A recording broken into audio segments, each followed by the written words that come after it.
Dah beli salak ke tengah pekan, jangan lupa ke pajak Senen. Kalau dah buka channel Abah Sopwan, jangan lupa subscribe, like, and comment.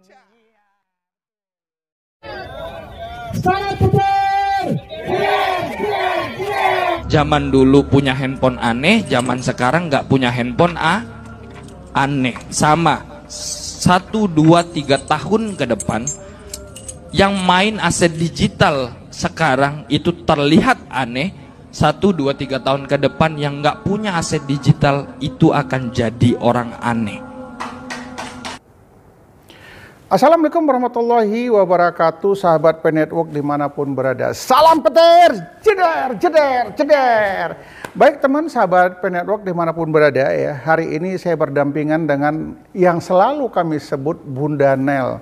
Kenapa? Orangnya senior dan sangat keibuan gitu. Jadi teman-teman komunitas P-Network semuanya kami memanggil Bunda. Itulah panggilan yang paling enak, yang paling lembut, yang paling sedap kami ucapkan. Kita mau lihat Bunda Nel ini adalah seorang bandara KPIG Sumatera Utara yang aktif bermain P-Network. Kita akan coba tanya-tanya beliau. Assalamualaikum Bun. Waalaikumsalam. Nengok kan? Nanyanya aja lembut, jawabannya pun lembut juga sama Bunda. Bun, ini mungkin teman-teman pionir ingin tahu juga ya, mereka pemain Pi juga, Bunda pemain Pi. Apa yang Bunda rasakan dalam bermain Pi ini? Lebih dari 1 tahun. Yang pertama dulu teman saya bertambah banyak. Teman tambah banyak ya Bun? Teman tambah banyak. Karena saya juga beberapa bisnis yang saya jalani teman bertambah banyak. Oke. Yang kedua, semenjak kita pertemuan beberapa kali dibuat di Sumut ini, yang paling kerennya sekali apa tuh di taman apa tuh dari Ayani. Ayani. Itu saya jumpa pertama Abah. Oh, nah. ini dahsyat ini. Inilah yang ku cari tadi di YouTube. Saya bilang sama ketua kita yang lama, off the record. Off the record ya. Oh, itu tolong dicari Abah itu. Kok sering di Pantai Cermin, ada apa? Saya penasaran loh. Di mana kita bisa jumpa beliau? Oh, itu seorang YouTuber itu, Bun. Aku lalu jumpa. Macam mana kita mau membangkitkan komunitas di Sumatera Utara yang lebih ramai. Oh gitu. Karena ini bisnisnya komunitas ini. Jadi harus berkembang gitu ya Bun ya.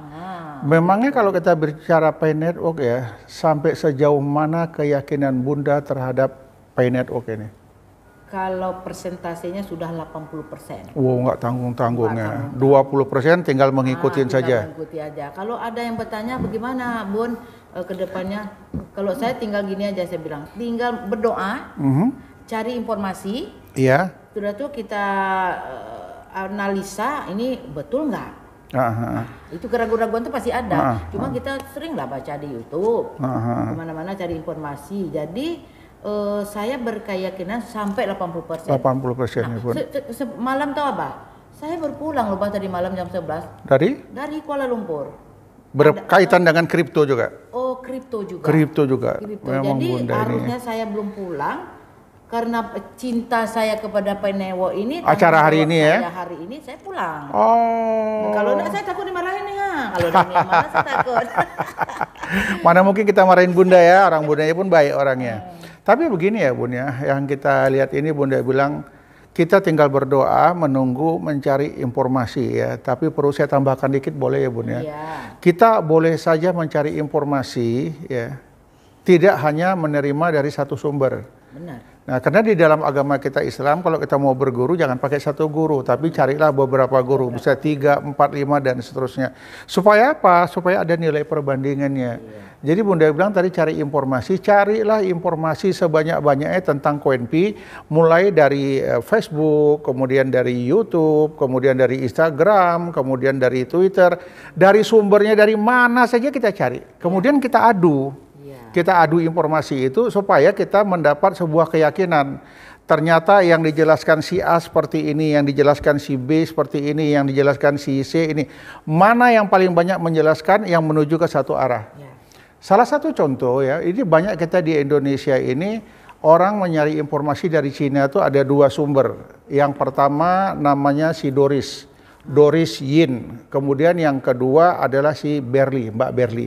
Jadi dari kedua inilah sumber informasi yang sering dicari teman-teman YouTuber, yang sering dicari teman-teman komunitas P-Network ya. Selalu mereka mengikutin Twitternya, selalu mereka mengikutin itu Facebooknya dan lain sebagainya. Jadi dari kedua sumber ini, ya setelah saya teliti, saya juga mencari sumber dari mereka, Doris Yin, kemudian Mbak Berli, dan ada beberapa yang lainnya. Saya memperhatikan kalau sumber dari Doris Yin ya di Twitternya, dia selalu mendapat informasi, kemudian dia bahas. Dia bahas, kemudian dia teliti lagi, baru dia memberikan sebuah komentar terhadap informasi yang dia dapat. Kemudian yang kedua itu Mbak Berli. Mbak Berli ini dia kalau dapat informasi, dia dapat A dia kasih A, dia dapat B dia kasih B. Tidak ada yang dia tambah, tidak ada yang dia kurangin. Jadi terserah kita penafsiran kita seperti apa. Jadi kita juga tidak bisa terlalu fokus kepada informasi dari Mbak Berli, informasi dari Doris Yin. Dua-dua informasi ini kita padukan jadi satu, kemudian cari informasi. Kalau kita tidak mendapatkan sumber keyakinan dalam dua informasi ini, maka informasi ini bawa ke grup. Sampaikan ke grup, teman-teman gimana ya, saya dapat informasi dari Mbak Berli seperti ini, saya dapat dari Doris Yin seperti ini, menurut teman-teman gimana ya? Kenapa? Teman-teman kita di grup adalah orang-orang pintar, orang-orang hebat gitu. Ada juga memang yang kerjanya hanya membuli aja, tapi tak perlu saya sebutkan lah, itu urusan mereka, kerjaan mereka. Yang penting segala sesuatu sumber informasi ini harus kita kaji dulu, tidak kita terima mentah-mentah ya. Kadang-kadang sumber informasi ini bisa kita yakini mendekati kebenaran, tetapi ada bisa sumber informasi ini kerjaan orang yang nggak jelas, tapi sempat terambil sama Berli, dimasukkannya. Inilah orang-orang yang ingin menjebak kita. Tapi saya yakin, Abah menggali ke Mbak apa? Berli, Doris Yin. Itu Abah yang menggali. Saya gali dari Abah aja. Pagi-pagi sarapan pagi saya sambil sarapan, saya buka dulu YouTube Abah. Oh ini apa yang ini menarik nih. Ah ini menarik nih. Oh ini udah saya terima dari Abah aja. Bunda ini curang ya, nggak mau kerja keras dia. Jadi saya nyontek gitu loh. Udah ada Abah. Saya disuruh kerja keras gitu. Tapi kalau hari ini ya, saya juga terus nggak pernah berhenti. Setiap habis sholat subuh itu.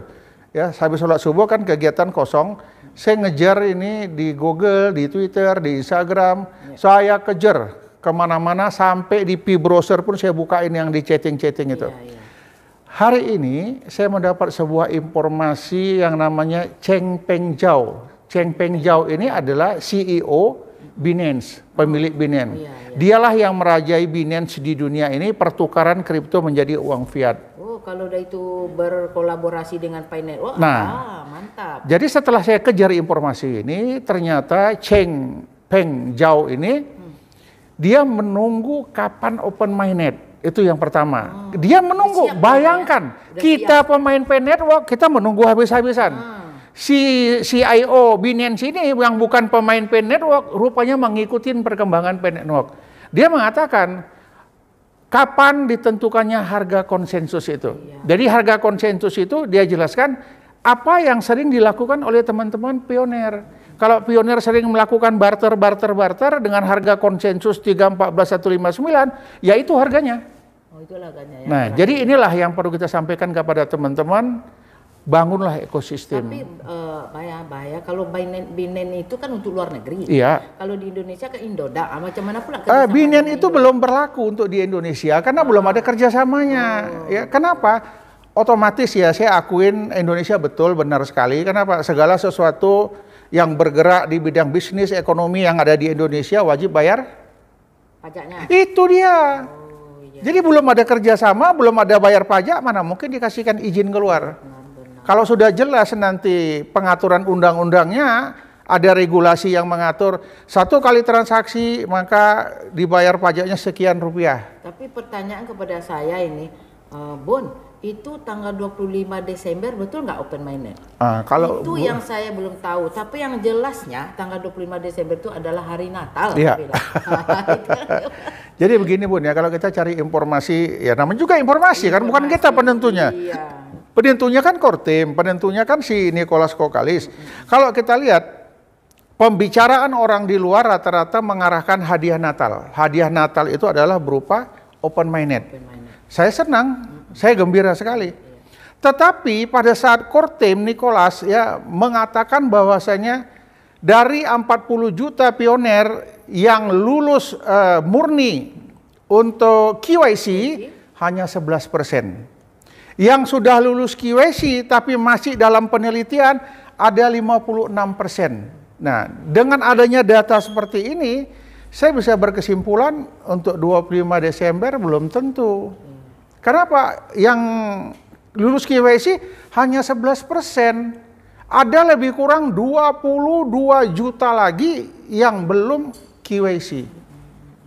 Nah, jadi yang sudah QIC paling lebih kurang sekitar 4 jutaan orang. Perlu juga diingat, kalaupun terjadi open minded, tidak serta merta langsung uang itu dicairkan. Oh, nggak bisa, nggak bisa. Mesti ada proses-proses selanjutnya.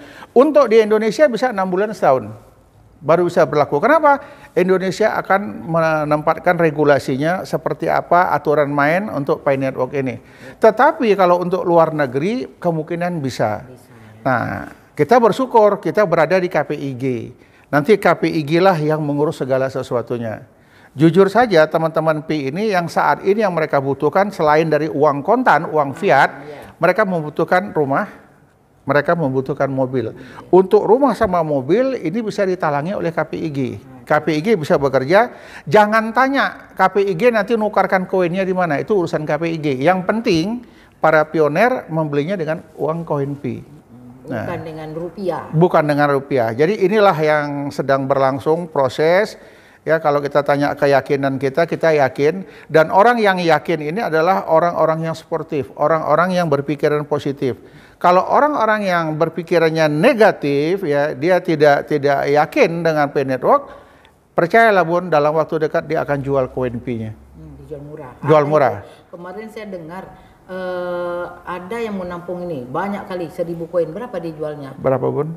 Cuman 5.000. Betul, 5.000, 7.000 sampai 15.000. Inilah yang berani menyerok yang membeli koin Pi kita.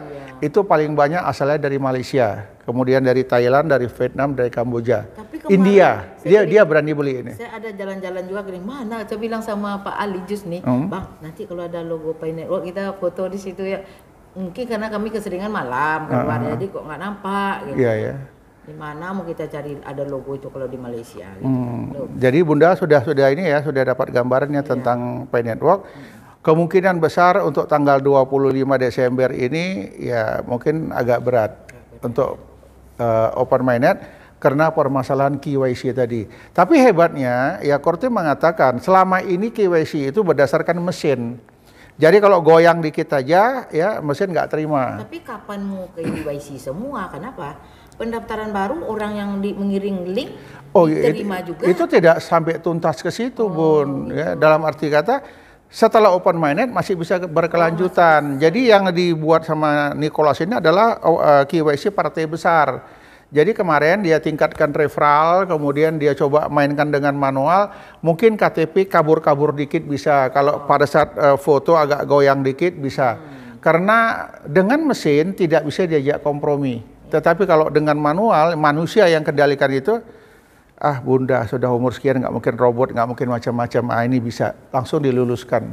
Jadi memang tingkat kelulusan untuk KYC yang 56% akan dipercepat.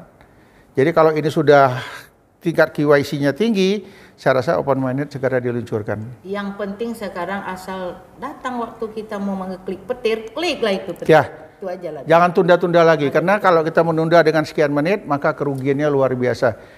Ya mungkin ini aja ya Bun ya. Terima kasih teman-teman sahabat Pi Network. Inilah salah satu komentar dari Pi Network, namanya Bunda dari Sumatera Utara. Beliau sudah mengungkapkan keyakinannya berapa persen Bun? 80% ya. Bunda nggak nanya sama saya, jadi saya nggak jelaskan. Demikian teman-teman, sahabat petir dimanapun berada. Salam petir, jeder, jeder, jeder. Assalamualaikum warahmatullahi wabarakatuh.